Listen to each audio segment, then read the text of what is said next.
Envision being shown a scene from the afterlife and confronted with the fact that you are mortal. That's exactly what occurred to devoted Christian John, a mechanic, on a warm Brazos River fishing day. John was already outside of Jesus' body and stood in front of him as he fought for his life. He simultaneously saw God's process of judgment for the dead. It was the devotion and charity of individuals who had given their lives to help others that illuminated his way. John witnessed the egocentric and callous actions of individuals who prioritized their own interests over the needs of others. Following his return to Earth, John believed he had a fresh opportunity to make the most of his life and improve the planet. The moving account of John's near-death encounter and how it changed his life is told here. During our summer vacation, my dad had indicated that he planned to go fishing in the Brazos River. I asked him if I could go along so I could play in the water while he cast his line. Along with 4 of my neighbors, my dad drove us to the river. Jogging the 30 or 40 yards to Dad's fishing place, we jumped as swiftly as we could into the water.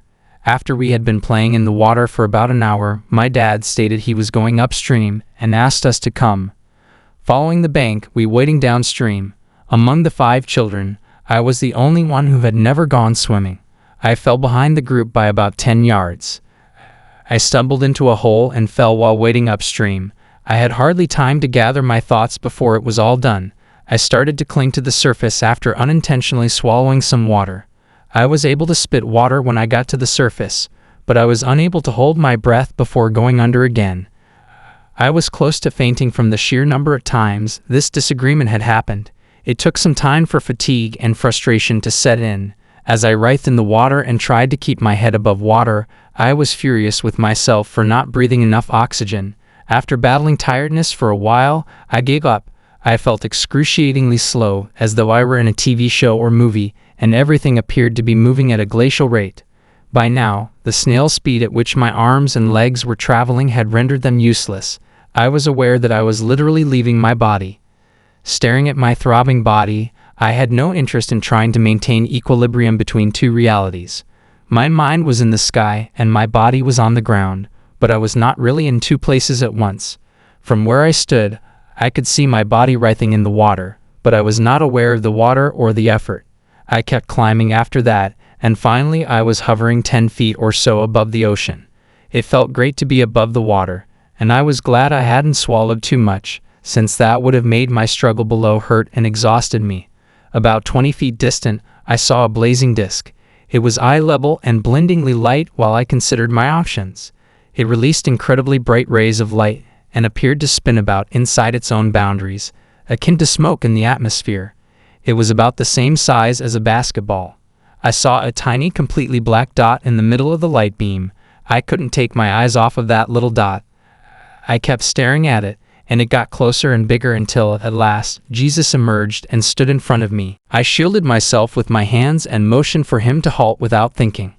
He was a wholly innocent being, and I felt unworthy to be in his company. I am tainted by the wickedness in this world since I am merely mortal. All of my sentiments of worthlessness and guilt disappeared the moment he touched me. His presence in front of me exuded majesty. His complexion was rich and golden, and a dazzling golden light radiated from him in every direction. I could see this magnificent light coming from him in all its splendor, even though human sight are not able to comprehend its speed, a little over 186,000 miles per second. I cannot find the right words to describe the beautiful radiance he gave off. Not only could I see it, but I felt as though this light gave me spiritual vitality. Jesus' kindness, love, and wisdom seemed to radiate from this light in all directions, into my own soul. My skin appeared as pale as snow as I bent over to examine it. He stood before me, bedecked in long hair and a beard, exactly as we see him depicted in art from 2,000 years ago. He did talk to me even though I'm not sure what it was. He said, "Don't worry, just go to sleep quietly." He spoke in a forceful, high-pitched voice. I have had trouble hearing and speaking since I was a young child, since I am deaf. I had difficulties showing up to class and performing effectively. I had a hard time following up with class talks and understanding them because of my hearing loss. It was also very challenging for me to pass the exams that were required in order to move up to the next grade. On the other hand, my hearing was clear and unobstructed when Jesus spoke to me. His voice struck me as being really beautiful and lyrical. No matter how much we spoke to each other, our mouths kept fixed in place. It appears as though extraterrestrials assisted us in communicating. When I tried to start a conversation with him, something far stranger happened. I had not even said a word when he heard me. It was as though he possessed telepathic abilities. The instant an idea came to me, he was prepared to hear it. We conversed with each other in this way. A gigantic screen suddenly materialized in front of us. I felt as though I was back in the heyday of drive-in theaters with this enormous screen. The screen seemed huge since we were so near to it. The events of my little life were playing out on this screen in a multitude of situations. I had the impression that every moment of my life was being captured on film, with sequences that seemed to never end. There was no logical progression between the scenes. They were all presented in a totally random order. There is a long-standing idea that after we pass away, our entire life is replayed in a fog. When Jesus called my attention to a certain situation, that's precisely what was going on in my life. Our chat became the focal point of the scene, expanding until it nearly covered the screen. However, there were still a number of incidental occurrences that I could make out. He questioned me endlessly about what had transpired as we watched the opening scene. He wanted to know why I had pulled my sister's hair, shook my dog, lied to my mother, and pulled on my neighbor's cat's tail. I said multiple lies to people while we were together. Of the several examples I witnessed, I tore someone's clothes off without any apparent cause, ridiculed them casually, and bullied them. In every scenario that we went over, he found something horrible or something incredibly fantastic that I did. I had to react and justify my actions as we went over each scene. I knew deep down that every description I gave of each scene was utterly false. I tried to downplay how terrible my acts were, but he intervened and corrected me.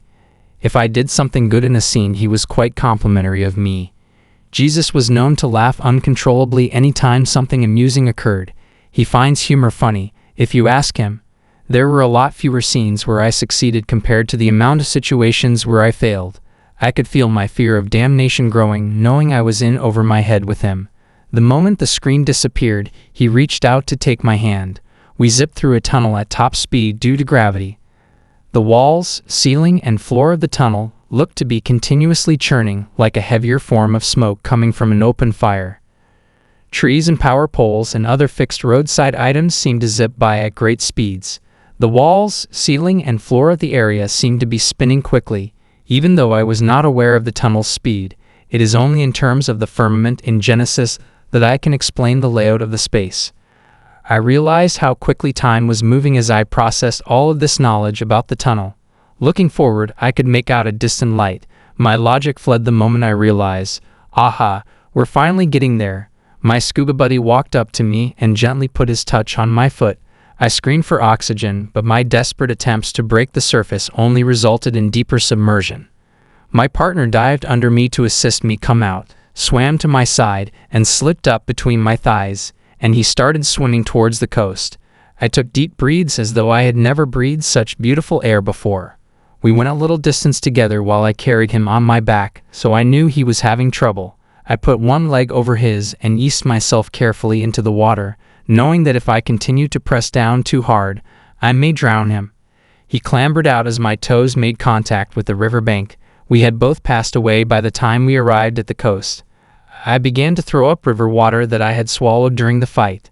I was so full of water that I felt like I was going to throw up. It took me at least 15 throw-ups before I began dry heaving again, and maybe another 10 or 15 after that. Everywhere I looked was agonizing pain, along with my stomach ache from handling all the water and the protracted episodes of heaving and vomiting. I was also exhausted from the fight. That was 2 weeks of constant pain in my body. My dad provided us with a ride home after we had taken part in everything that day. The parts about Jesus and the tunnel completely escaped my memory.